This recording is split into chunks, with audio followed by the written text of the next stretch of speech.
Les couilles sur le réservoir. Une émission animée par Doud. Ça va péter. Si vous habitez Paris, Lyon, Rouen ou même encore Nice, voire Strasbourg, vous devez circuler avec un véhicule qui répond à certains critères techniques de pollution et donc vous acquitter de la fameuse vignette critère, payante bien entendu. Cette mesure qui est, et là accrochée avec mes petits doigts boudinés, en test depuis 2015, aujourd'hui fait l'objet d'un projet de loi de façon à purement et simplement supprimer les ZFE en France. Et si j'ai mis le mot test entre crochets, c'est tout simplement parce que ça a été un test payant pour les usagers de la route. En effet, cette vignette évidemment n'est pas gratuite, et beaucoup d'usagers ont eu à même changer de véhicule de façon à pouvoir continuer de rouler dans ces villes frappées de ZFE. J'enregistre cet épisode début juin 2025 et pour ceux qui ne vivent pas dans une grotte, vous l'aurez compris, c'est le sujet brûlant de l'actualité, la suppression des ZFE. Moi c'est Doud, bienvenue dans un nouvel épisode des couilles sur le réservoir. Tu l'auras compris, aujourd'hui on parle des ZFE. N'oublie pas les 5 étoiles sur la plateforme d'écoute et retrouve-moi sur Instagram @sur le réservoir.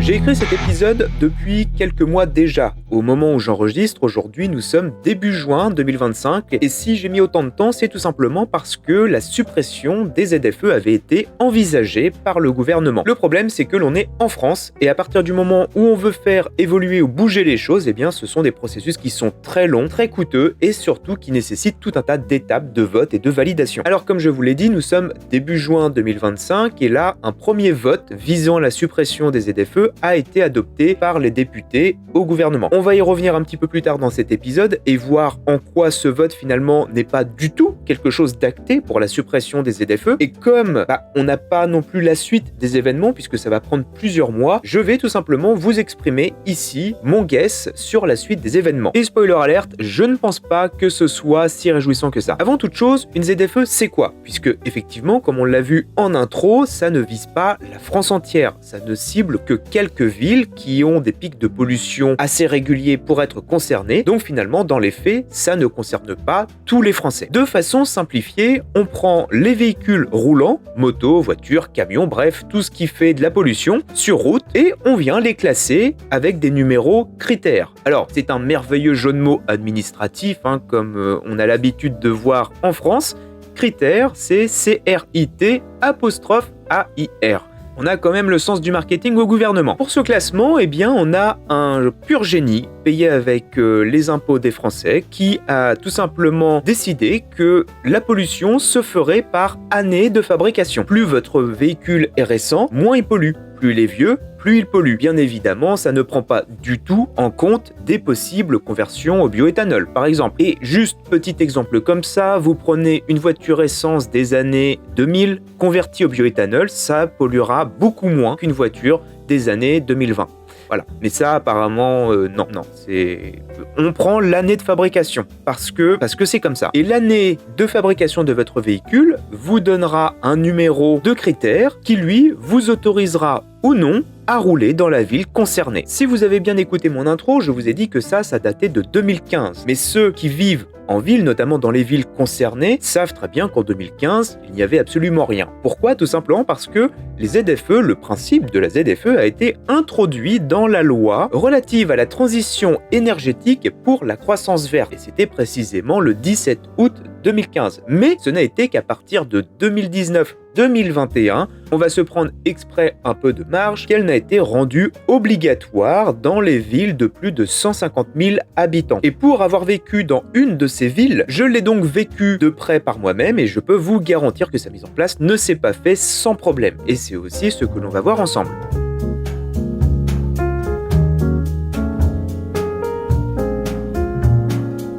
On ne change pas une équipe qui gagne. Europe oblige, on prend une décision et ensuite on voit si ça passe. Spoiler, dans notre cas, non, absolument pas du tout.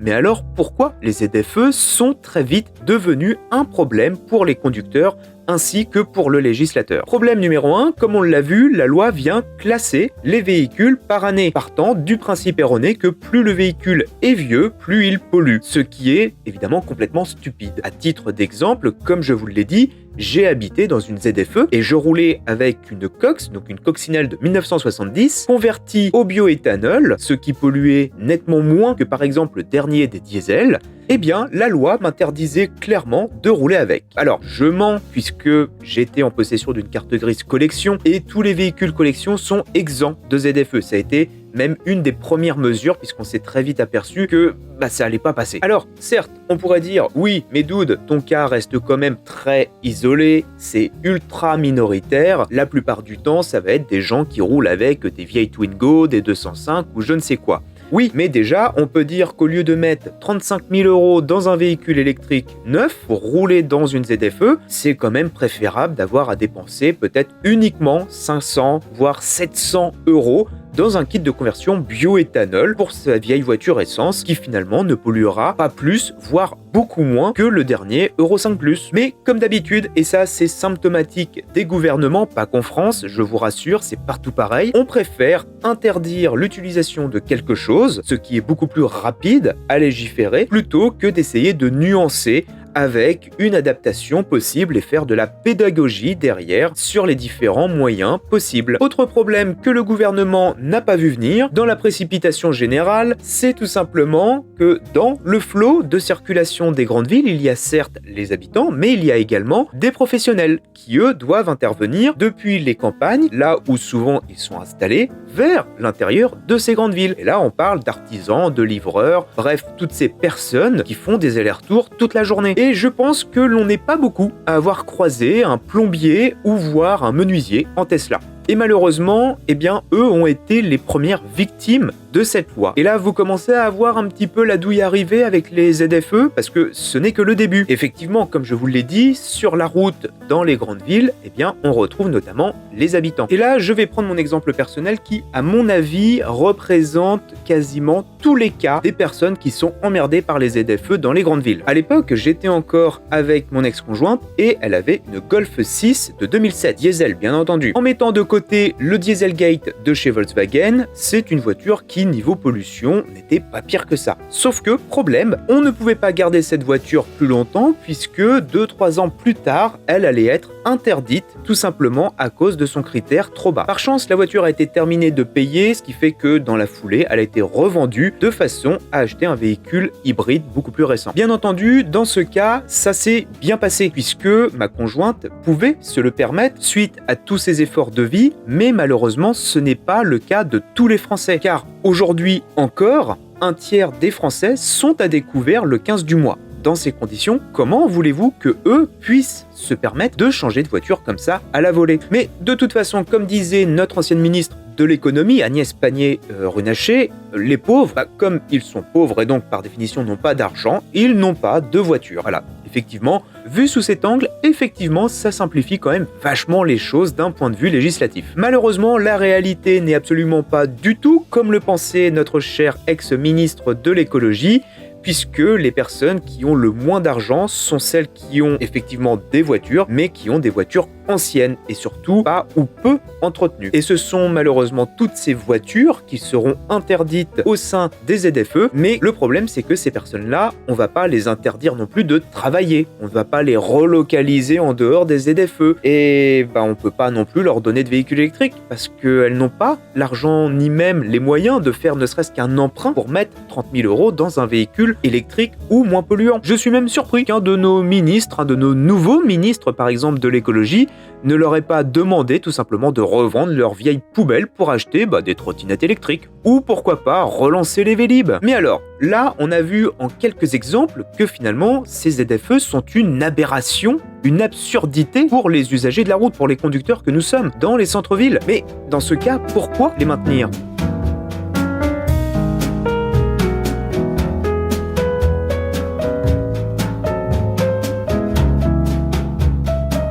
Si vous avez écouté mes 2 derniers épisodes sur le contrôle technique des 2 roues, on avait vu que les racines du problème étaient au niveau européen. Eh bien ici, nous sommes exactement dans la même configuration, de façon plus insidieuse encore. La France bénéficie d'un soutien financier de l'Union européenne jusqu'en 2026 pour mettre en place les ZFE, et ce, pour un total de 40 milliards d'euros. 40 milliards d'euros, on va pas se le cacher, ça fait quand même pas mal d'argent. À la limite, si on m'avait dit 40 millions d'euros pour mettre en place une mesure, on peut comprendre que ce soit plutôt léger et que ça se dilue rapidement dans le pays, dans tout un tas de process, de panneaux, signalisation et compagnie. Mais là, on parle de 40 milliards. Alors, où est passé cet argent? Comme on vient de l'entreapercevoir, notamment dans la signalisation. Oui, les panneaux, faut bien les faire, et les panneaux, ça coûte cher. Ensuite, la mise en place des services qui délivrent les vignettes, notamment dans la partie internet, dans la partie développement, dans l'impression, dans tout ça. Et le reste, eh bien, en fait, on ne sait pas trop. Voilà, on va être clair, on ne sait pas trop. Parce que oui, la signalisation, le papier, les stickers, machin, blabla, la mise en place, ça coûte de l'argent, mais de là à coûter jusqu'à 40 milliards, je pense qu'il va y avoir quand même des trous dans la raquette. Et tout ce qu'on sait, c'est que ça rapporte quand même de l'argent aux collectivités, puisque cette vignette que vous allez payer, elle ne va pas directement dans les caisses de l'État. Elles sont redistribuées dans les collectivités. Alors, c'est bien beau tout ça, mais sur le terrain, espérons au moins qu'il y ait des moyens de contrôle, de façon à ce que ce ne soit pas non plus la fête à la saucisse. Il est bien évident que si moi, je me fais chier à faire un crédit, prendre une voiture hybride pour avoir la vignette critère qui m'autorise à rouler dans cette ville qui a une ZFE, eh bien, j'ai pas envie de voir à côté de moi, au feu rouge, un vieux trafic des années 90 qui fume noir. Ça va aller très vite. Eh bien, non. Il n'y a aucun contrôle. L'État ne prend pas en charge le contrôle des vignettes critères. Et je vous assure que ce n'est pas du tout une blague. C'est donc aux villes, par l'intermédiaire de la police nationale et municipale, d'effectuer ces contrôles. Je vous rappelle qu'on parle de villes qui font au minimum 150 000 habitants et les problèmes qui vont avec. À ça, vous ajoutez des forces de l'ordre qui sont en sous-effectif, eh bien, le résultat est donc aucun contrôle. Alors, aucun, attention à nuancer, si vous vous faites arrêter pour X ou Y raison, je pense que ça fait partie du package. Mais à ma connaissance, et pour en avoir discuté plusieurs fois avec eux là où j'habitais, à aucun moment, ils vont se mettre à un endroit et vérifier les vignettes critères. Ça fait partie tout simplement des items vérifiés lors de contrôles routiers, mais on se le dise, en règle générale, autant des contrôles de vitesse il y en a, des contrôles d'alcoolémie, de stupéfiants, mais un spot de policier qui vient contrôler les vignettes critères, comme ça, ponctuellement, non, ça ne se fait pas, parce que tout simplement, ils ont autre chose à foutre. Et ce, à tel point, c'est que certaines villes prévoient, via des entreprises privées, de rendre le contrôle des vignettes critères automatisé avec des radars. Voilà. Et là encore, pour une voiture, ok, la vignette est sur le pare-brise, de façon visible, mais pour un 2 roues, on fait comment? On se colle la vignette sur les visières du casque? Même là, ça pose un problème. Celui qui roule avec un jet et qui a pas de visière, il fait comment? Il se le met sur les carreaux de lunettes? Et là encore, celui qui est ni myope, ni astigmate, qui roule sans lunettes, il la colle où sa vignette? Sans parler, évidemment, des fausses vignettes et ainsi de suite. Alors même si vous me dites, oui, mais il y a un QR code qui blablabla, blablabla, écoutez, si vous n'avez jamais entendu parler des doublettes parfaites, bon, je ne peux rien pour vous. Et ça, eh bien, on nous a dit que de toute façon, il n'y aura pas de radar à vignette avant 2026. Bon,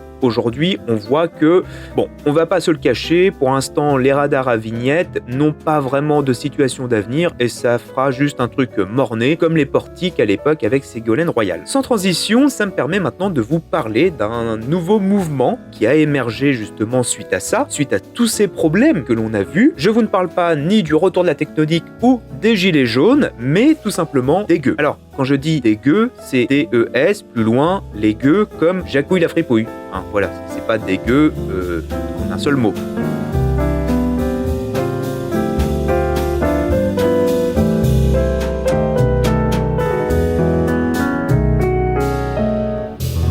Connaissez-vous Alexandre Jardin? Il y a peu de chance puisque c'est un écrivain qui reste quand même assez confidentiel, reconnu, même très reconnu dans son domaine, mais on ne va pas se le cacher, pour le grand public, ça reste quand même un inconnu. Mais pas tant que ça, puisque c'est lui qui est à l'origine de ce mouvement, les gueux, comme je vous ai dit. Et ce mouvement est sorti de terre depuis le début de l'année 2025. En effet, Alexandre Jardin fait partie de ceux qui se sont insurgés contre les ZFE en les renommant même zone à forte exclusion. Je pense que là, il n'y a pas besoin de vous faire un dessin sur le petit jeu de mots. Venant d'un écrivain, évidemment, cela ne nous étonne pas. Mais effectivement, il s'est fait le porte-parole, l'étendard, en fait, de toutes ces personnes qui étaient purement et simplement exclues par les ZFE, c'est-à-dire quasiment 90% de la population française. Bien évidemment, un discours pareil, un peu comme les Gilets jaunes à l'époque, mais là en mieux organisé, beaucoup plus structuré et avec surtout un représentant beaucoup plus charismatique, eh bien, ça fait résonance et ça fait notamment résonance chez les motards qui eux-mêmes sont très concernés par cette mesure. Et donc, c'est tout naturellement que la FFMC s'est joint à Alexandre Jardin dans son combat. Le discours d'Alexandre Jardin ainsi que de la FFMC, il est très simple. C'est on n'est pas contre l'écologie, au contraire, on est pour. Effectivement, il faut faire quelque chose pour la planète. Depuis le temps qu'on le dit, juste les années 50 à peu près, mais il ne faut pas que ce soit au prix d'exclure une partie de la population, puisque là, ça ne peut pas marcher. Et en plus de dénoncer le côté discriminatoire de cette mesure, Alexandre Jardin ainsi que la FFMC proposent des alternatives comme ils l'ont toujours fait. Maintenant, reste à savoir est-ce qu'ils seront écoutés ou non. Pour tous ceux qui sont assidus dans l'écoute de mes podcasts, vont tout de suite voir là où je veux en venir.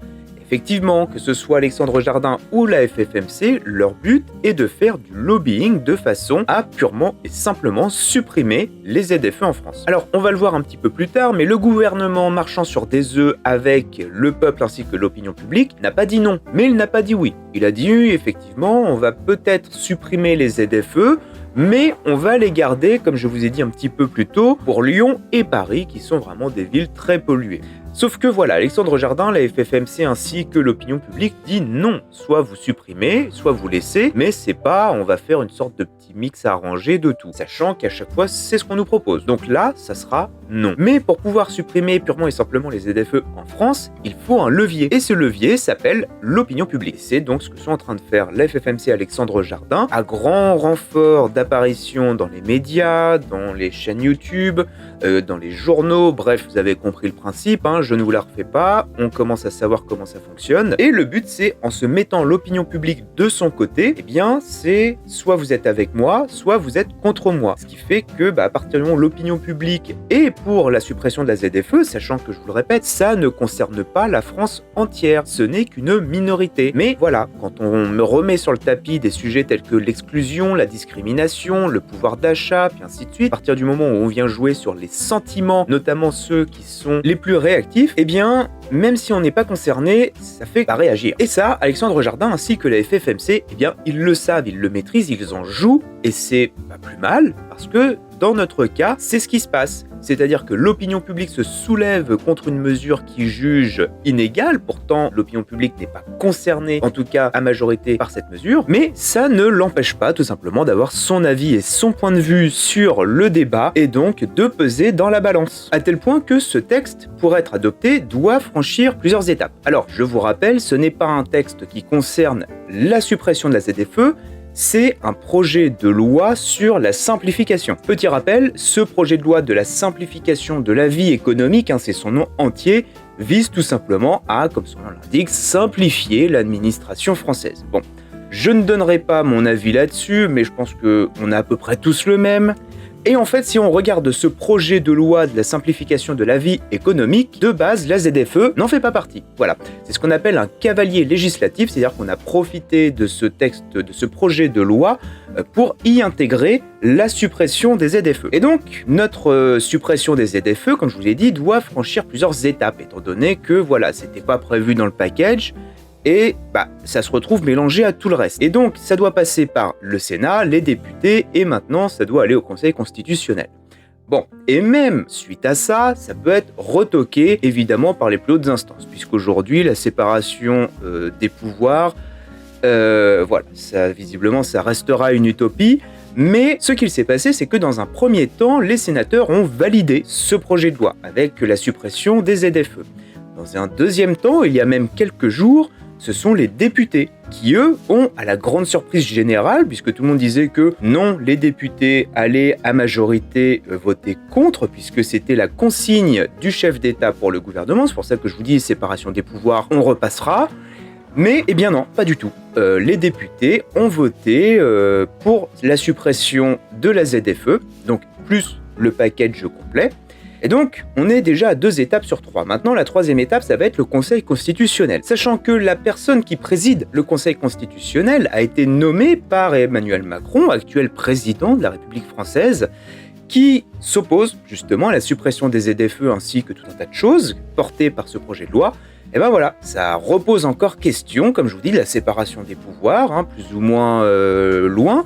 Et donc, est-ce que cette suppression des ZFE va mourir juste au pied de la ligne d'arrivée ou va-t-elle pouvoir justement la franchir et donc tout simplement voir disparaître les ZFE en France? Personnellement, je n'ai aucun pronostic là-dessus puisque de une, moi la vie politique ne m'intéresse pas, c'est-à-dire que je ne suis pas du tout engagé d'un point de vue politique. Je m'y intéresse dans son fonctionnement, dans ses rouages, quels que soient les partis, quelles que soient les idées. Ce qui m'intéresse, c'est la mécanique derrière tout ça. Mais ensuite, me risquer à un pronostic sur oui ou non, est-ce que si, est-ce que ça, non. Là, malheureusement, je ne peux pas vous dire, sachant que, voilà, on sent que de base, on part quand même sur 3 pieds au lieu d'en avoir 4. Maintenant, comme je vous disais, dans cette histoire, Alexandre Jardin ainsi que la FFMC, plus d'autres personnes, leur rôle, c'est de faire du lobbying. Voilà, on peut dire ça clairement comme ça, puisque leur but est tout simplement de venir séduire l'opinion publique, et c'est ce qui s'est passé, et en séduisant l'opinion publique, ça a eu un impact réel sur les sénateurs et les députés, qui eux ont clairement décidé que, voilà, c'était un projet populaire, malgré le fait que ça ne concerne pas la majorité, comme je vous l'ai dit, de la France, mais voilà, à partir du moment où on est un politique, son but et son rôle, c'est déjà de se faire élire, d'avoir du pouvoir et ensuite de mettre en place ses idées. Puisque si vous n'avez pas de pouvoir et que vous n'êtes pas élu, vos idées, vous pouvez vous les garder dans la poche puisque ça ne servira absolument à rien. Donc, voilà, le but est de gagner des élections, sachant que là, 2026-2027, ça s'approche, alors autant se faire bien voir. Maintenant, qui pourrait en vouloir à Alexandre Jardin ainsi que la FFMC de surfer sur cette vague prochaine des élections? Eh bien, absolument personne, c'est tout à fait normal, c'est opportuniste. Et malheureusement ou heureusement, les meilleures affaires souvent se font dans des opportunités ponctuelles telles que celle-ci. Il faut aussi noter une chose, c'est que la France est subventionnée en partie par l'Europe à hauteur de quelques milliards justement pour mettre en place ce genre de processus tels que les ZFE. Et supprimer les ZFE supprimerait une partie des aides restantes justement de l'Europe pour mettre en place ce genre de choses. Alors, c'est aussi pour ça que ça ne fait pas vraiment plaisir au chef de l'État ainsi que quelques autres membres du gouvernement, mais malheureusement, c'est un petit peu ce qu'il arrive quand on ne prend pas les bonnes mesures au bon moment. Comme je vous ai dit, tout est une question d'opportunité et reste à savoir est-ce que vous voulez prendre le train en marche ou pas. Et comme le disait mon grand-père, il ne faut pas se mettre la main au cul une fois que le P est parti. D'un point de vue écologie, justement, on va quand même en parler un petit peu. Je ne suis pas du tout un spécialiste de ça, mais j'apprécie me tenir au courant justement des avancées dans le domaine. Alors, quand je dis dans le domaine, ce n'est pas dans l'écologie, puisque l'écologie en soi, pour moi, c'est un peu le nom, c'est le nom fourre-tout. Voilà, c'est pour moi dire de quelque chose, parler de l'écologie, c'est un peu la foire à tout à l'espace vert. Donc, à un moment donné, il faut arrêter avec ces conneries-là. Par contre, en ce qui concerne les énergies propres et ou renouvelables, là, oui, je trouve que le terme est un petit peu plus technique et beaucoup plus compréhensible. Comme je vous ai dit un petit peu plus tôt, ça ne date pas d'aujourd'hui, c'est quand même depuis les années 1950 où on se soucie justement de ça. Donc, pour vous dire à quel point la politique, justement, elle-même, prend grand soin de s'en occuper, puisque ça traîne quand même depuis bientôt 100 ans, eh bien on a quand même la chance d'avoir des personnes qui savent s'adresser au grand public, puisque c'est pas tous les experts, malheureusement, et souvent, quand on est expert dans un domaine, on va être expert en ingénierie de quelque chose, mais on va pas être expert en communication. Donc venir expliquer au grand public ce que l'on fait, ce que l'on a découvert, ainsi de suite, souvent c'est très compliqué, le message passe mal. Et Jean-Marc Jancovici, on peut l'accuser de tout ce que vous voulez, alors ça me fait aussi bien rire, on accuse Monsieur Jancovici de conflit d'intérêts, il ne s'en cache absolument pas, et en plus il n'y a pas de conflit d'intérêts, puisque lui-même lui dit, dans sa société qu'il a créée, où il fait du consulting auprès de grands groupes justement pour développer des méthodes beaucoup plus propres en termes de productivité, eh bien lui-même le dit. Il dit oui, effectivement, on nous paye pour faire du consulting, développer de nouvelles façons de travailler, de produire, et souvent ça arrive que entre ce que l'on propose et ce que le groupe veut, il y ait une différence. et la collaboration s'arrête. Voilà. Maintenant, ça n'empêche que tout le monde doit vivre. Et à partir du moment où c'est propre et transparent, d'un point de vue façon de penser et d'un point de vue information, je ne vois pas le conflit d'intérêts comme un problème. Et pour moi, ce n'est même pas un conflit d'intérêts. Maintenant, ce qu'il faut regarder aussi, c'est le discours de Jean-Marc Jancovici, qui est de une très simple à comprendre. C'est un expert, un ingénieur qui sait de quoi il parle et qui sait surtout l'expliquer et le faire comprendre de façon très simple. Et à partir de ce moment-là, lui, ce qu'il vous dit, c'est que voilà, nous sommes sur une Terre avec une énergie finie, c'est-à-dire qu'il y a un début et une fin, et que rien ne disparaît, rien ne se crée, tout se transforme, big up Lavoisier, et qu'à partir de ce moment-là, eh bien, voilà, il faut juste trouver la bonne balance de transformation pour éviter de transformer de l'énergie en quelque chose que l'on ne pourra pas réutiliser et qui en plus va nous faire chier sous forme de réchauffement climatique à tout hasard. Et c'est en ces termes simples que quand on l'écoute, on s'aperçoit que, alors oui, il va balancer tout un tas de chiffres, ainsi de suite, que nous sommes obligés de croire, puisqu'on va pas commencer à les fouiller dans tout un tas d'études à la con.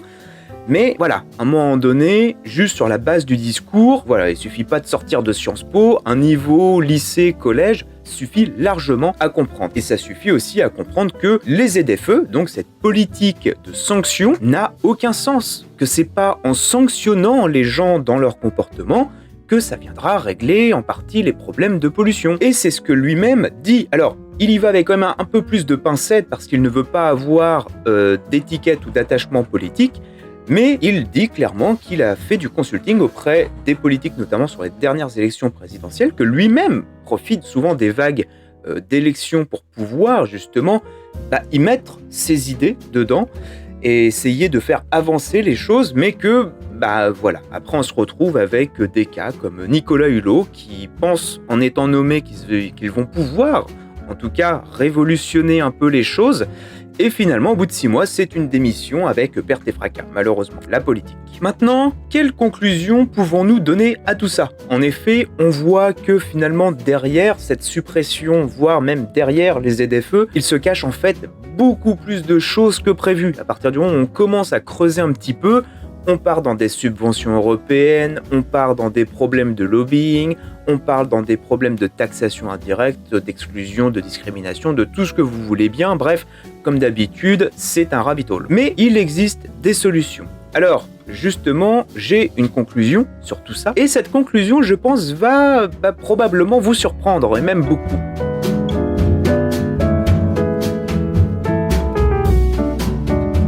Ma conclusion, elle est très simple.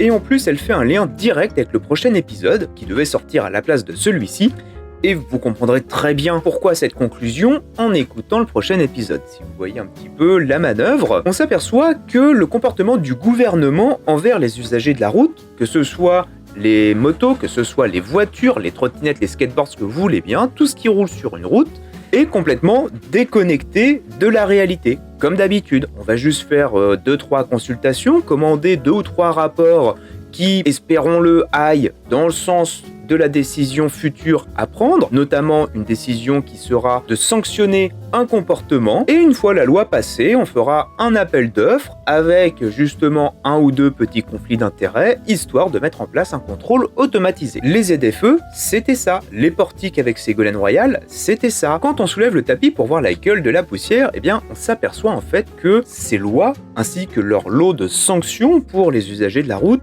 eh bien, ne sont pas du tout justifiés. A posteriori, même avec leurs études et puis leurs belles petites courbes, eh bien voilà, en creusant un peu, on s'aperçoit qu'en fait, ces courbes ne reflètent pas du tout la réalité et qu'à part faire chier de monde, ajouter du stress ou remplir les caisses de l'État, eh bien ces mesures n'ont pas d'effet significatif. Et pire que tout, à partir du moment où le peuple commence à s'interposer entre justement le texte de loi et le gouvernement au moment où il doit le faire passer et le mettre en application, eh bien on a toujours un petit chemin détourné. Alors, je ne vous parlerai pas de 49.3 parce que dans notre cas, ça n'a pas été vraiment utilisé pour les usagers de la route, voire jamais de mémoire, mais à vérifier. Mais en tout cas, on a toujours une version modifiée, une version allégée, on a toujours une version différente avec des mots différents, mais in fine, vous vous retrouverez toujours avec les mêmes conséquences ainsi que les mêmes contrôles automatisés. Et donc, à partir du moment où le gouvernement ne se prive pas de ce comportement, on va dire, plus que borderline, pourquoi pas, nous, usagers de la route, de faire pareil. Qu'est-ce qui nous empêche justement de créer nos propres outils administratifs pour pouvoir justement rouler tranquillement, sereinement, diminuer cette charge de stress, voire carrément l'annuler dans certains cas. Et ça, c'est ce que je vous propose dans le prochain épisode. Alors, je vais vous faire une petite intro, bien évidemment, je ne vais pas non plus vous quitter comme ça, mais sachez qu'en France, quand vous avez un véhicule, vous pouvez l'immatriculer au nom d'une personne physique ou une personne morale. Quand c'est une personne physique, c'est vous, vous-même, vous vous faites flasher, vous ne payez pas votre stationnement, vous vous faites verbaliser, ça arrive directement dans votre boîte à lettres à votre nom. Si vous ne payez pas, c'est les impôts qui viennent prélever votre compte. Et bien pour éviter ça, il existe un outil administratif qui s'appelle l'association. Voilà, l'association loi 1901 permet d'éviter toute cette mascarade et de ne plus avoir à vous soucier clairement de la verbalisation automatique. Alors attention, je vous parle de verbalisation automatique. Dans le cas par exemple où la ZFE aurait été mise en place avec un contrôle automatisé des vignettes, ça aurait fonctionné. Un contrôle automatique radar, ça fonctionne. Un contrôle automatique stationnement, ça fonctionne. Les contrôles automatiques de son et ainsi de suite. À partir du moment où c'est un système automatisé, l'association loi 1901 peut vous protéger de ça. Et pour preuve, c'est que les entrepreneurs qui m'écoutent, qui ont des véhicules professionnels, par exemple des maçons, tous les artisans et compagnie, savent très bien de quoi je veux parler. Mais moi, ce que je vous dis, c'est on ne va pas créer une société pour justement éviter le contrôle automatisé, mais on va créer une association loi 1901. Pourquoi ? Parce que c'est gratuit, tout simplement. Voilà. Alors, si le gouvernement ne se prive pas pour nous en mettre des fois plein la gueule gratuitement, pourquoi nous ne nous privions pas, justement, de nous protéger de façon gratuite de tout ça ? Voilà, ça, de façon parfaitement légale. Tout ça, je vous en parlerai dans le prochain épisode, qui lui sortira plus tôt que prévu, puisque là, il y a eu quand même un petit délai entre les deux derniers. Et si vous êtes arrivé jusqu'ici, déjà je vous remercie d'avoir écouté jusqu'à la fin cet épisode. Je vous remercie de m'écouter même en continu puisque je m'aperçois que vous êtes de plus en plus chaque mois. C'est vraiment cool. Merci beaucoup. On se retrouve sur Instagram @surlereservoir. C'était Dude, des bisous et comme disait Valérie, au revoir.